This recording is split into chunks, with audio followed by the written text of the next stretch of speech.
അപ്പോൾ ഇന്ന് വിനായക ചതുർത്ഥിയല്ലേ, അപ്പോൾ നമുക്ക് അമ്പലത്തിൽ പോകുമ്പോൾ കുറച്ച് കറടിയൊക്കെ എടുത്തിട്ടുണ്ട് കേട്ടോ.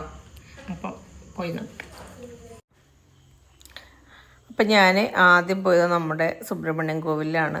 അപ്പോൾ ഞാൻ കറക അവിടെ വാരെടുത്ത് കൊടുത്തു കേട്ടോ, മാല കെട്ടാൻ. ഞാൻ ഇന്ന് അങ്ങനെ വിചാരിച്ച് രാവിലെ പറിച്ചു വെച്ചതായിരുന്നു. അപ്പോൾ എനിക്ക് രാവിലെ പോകാൻ പറ്റിയില്ല, ഞാൻ വൈകിട്ടാണ് പോയത്. അങ്ങനെ ഞാൻ ഉള്ളിൽ കയറി തൊഴുത് പൂജയ്ക്ക് അടച്ചിട്ടുണ്ടായിരുന്നു. അവിടെ അപ്പം വഴിപാട് നമ്മൾ നേരത്തെ രാവിലെ പോയി ഷീട്ടാക്കണമായിരുന്നു, ഷീട്ടൊന്നും ആക്കിയിട്ടുണ്ടായിരുന്നില്ല. അപ്പം പിന്നെ തൊഴുത് ഇറങ്ങി ഞാൻ നേരെ മാരിയമ്മൻ കോവിലേക്ക് വന്നു.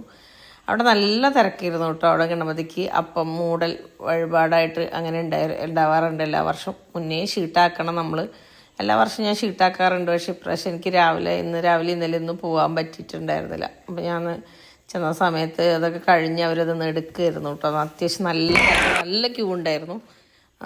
അതിനുശേഷം എല്ലാവരും തന്ത്രിയുടെ അടുത്തുനിന്ന് പ്രസാദമൊക്കെ വാങ്ങി തൊഴുത് വരികയായിരുന്നു കേട്ടോ. അപ്പം ഞാനും തൊഴുത് പ്രസാദമൊക്കെ വാങ്ങി. അതിനുശേഷം ഞാൻ അവരുടെ അടുത്ത് ചോദിച്ചു, അവിടെ കൗണ്ടറിൽ ഇങ്ങനെ രാവിലെ വരാൻ പറ്റിയില്ല, നമുക്ക് നമ്മുടെ പേരിൽ കഴിച്ചില്ലെങ്കിലും അപ്പം മൂടിയത് ഒന്ന് പ്രസാദമായി കിട്ടാൻ വേണ്ടിയിട്ട് അപ്പോൾ തരാമെന്ന് പറഞ്ഞു. അങ്ങനെ 2 പാക്ക് ഞാൻ ഷീട്ടാക്കി മേടിച്ച് കൊണ്ടുപോരാൻ വേണ്ടിയിട്ട് കുട്ടികൾക്ക് കഴിക്കാനൊക്കെ. ഞാനിവിടെ പള്ളിയിറക്കൽ ബുക്ക് ചെയ്തിട്ടുണ്ടായിരുന്നു, എങ്കിലും കൂടിയിട്ട് അവിടെ എല്ലാ വർഷവും കഴിക്കുന്നല്ലേ വിചാരിച്ചിട്ട് ഞാൻ അങ്ങനെ 2 പാക്കറ്റ് കുട്ടികൾക്ക് നന്നായിട്ട് കഴിച്ചോട്ടെ. 80 രൂപയായിരുന്നു കേട്ടോ ഒരു അപ്പത്തിന്. ഒരു പാക്കറ്റിൽ ഏകദേശം 8-9 അപ്പം ഉണ്ടായിരുന്നു.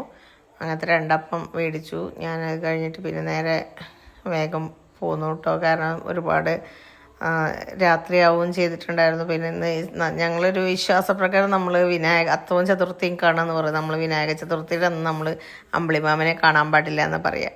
അപ്പോൾ മുകളിലേക്ക് നോക്കാണ്ട് കുട്ടിക്കാലത്തൊക്കെ എങ്ങനെയായിരുന്നു, പുറത്തേക്ക് സന്ധ്യയ്ക്ക് ഇറങ്ങുമ്പോൾ ഇങ്ങനെ പാടില്ല എന്ന് പറയുന്ന ദിവസം എങ്ങനെയാണ് നമ്മളൊന്ന് മേലേക്ക് നോക്കും. അപ്പോൾ അത് കാരണം പിന്നെ വണ്ടിയുമില്ലാകുമ്പോൾ പ്രശ്നമൊന്നുമില്ലല്ലോ. അപ്പോൾ ഞാൻ നേരെ നോക്കാണ്ട് വേഗം വീട്ടിലേക്ക് എത്തി. അപ്പോൾ വീട്ടിലെത്തിയിട്ട് ഉണ്ണിയപ്പം കഴിക്കായിരുന്നു. ഞാൻ ചെന്നപ്പോൾ മാരിയമ്മൻ കോവിലിൽ ഗണപതിനെ അപ്പത്തിൽ മൂടി നിൽക്കുക, നല്ല തിരക്കും. അപ്പം ഷീട്ടാക്കിയിരുന്നില്ല, ചോദിച്ചപ്പോൾ 2 അപ്പം തന്നു. ടേസ്റ്റ് ഉണ്ട് കേട്ടോ.